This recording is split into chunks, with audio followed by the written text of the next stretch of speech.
প্রতিদিনের মতো আজও শীতলের দোকানে বসে আড্ডা দিচ্ছি। আরে ভাই, চা আর সিগারেট পেলে মন খুশি। উফ আল্লাহ, এমন দিন যেন প্রতিদিন আসে। সাথে রোমান আর সিয়াম তো আছেই। শালারা না থাকলে নিজেকে বড্ড একা একা মনে হয়। আমি রাস্তার পাশে দাঁড়িয়ে সিগারেট হাতে নিয়ে চায়ের কাপে চুমুক দিচ্ছি। দূরে দেখি একটা মেয়ে আমার দিকেই এগিয়ে আসছে। আমি দেখে কিছুটা অবাক হলাম।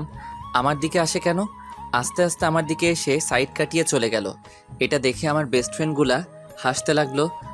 ওই কুত্তাগুলো, হাসিস কেন? তোকে সাইড কাটিয়ে চলে গেল মাইয়াটা? এই দেখ রোমান, বাড়াবাড়ি করবি না বলে দিচ্ছি।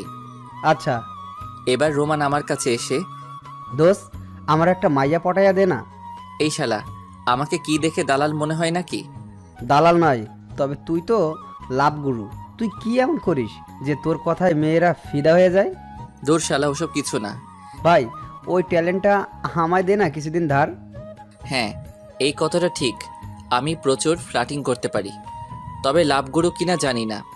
এখন কোনো গফটফ নেই, সব ছাইরা চলে গেছে ওই একটু বেশি ফ্লার্টিং করার জন্য। আমি রোমানের দিকে তাকিয়ে, ওই দেখ একটা মেয়ে আসছে, যা ওর সাথে ফ্লার্টিং কর।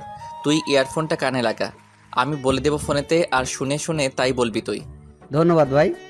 শালা এমন খুশি হচ্ছে যেন আমি আমার বিয়ে করা বউকে ওর হাতে তুলে দিচ্ছি।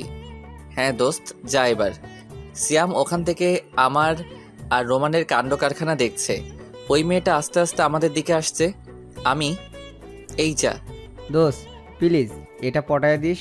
জি দোস্ত, তুই যা তো আগে। শালা। রোমান সোজা মেয়েটার সামনে গিয়ে পথ আটকিয়ে, অব্র কিছু বল।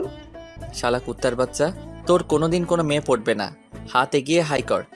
আমার কথা মতো হাত এগিয়ে হাই বলতেই শালা রোমানের গালে একটা এত বড় থাপ্পড় পড়লো। আমি তাকিয়ে হেসেই যাচ্ছি, আর ওদিকে সিয়াম হাত পা তুলে হাসছে। রোমান বেচারা গালে হাত দিয়ে দাঁড়িয়ে আছে। শালার চোখে দেখি পানি এসে গেছে। না, আমি আর থাকতে পারছি না। এত ভাব এই মাইয়ার, আমাকে যেতে হবে দেখছি। আমি রোমানকে, তুই চলে আয়, আজ তোর প্রতিশোধ আমি নিবই। রোমান মেয়েটার সামনে থেকে চলে আসতেই মেয়েটা চলে যেতে লাগলো। অবশ্য আমি মেয়েটাকে ভালোভাবে দেখিনি এখনো, শুধু দেখেছি মেয়েটার পিঠে একটা ব্যাগ আছে আর মোবাইল টিপে টিপে আসছিল। আমি পিছন থেকে, ওই মাইয়া। মেয়েটা ঘুরে রাগি লোক দিয়ে, কি?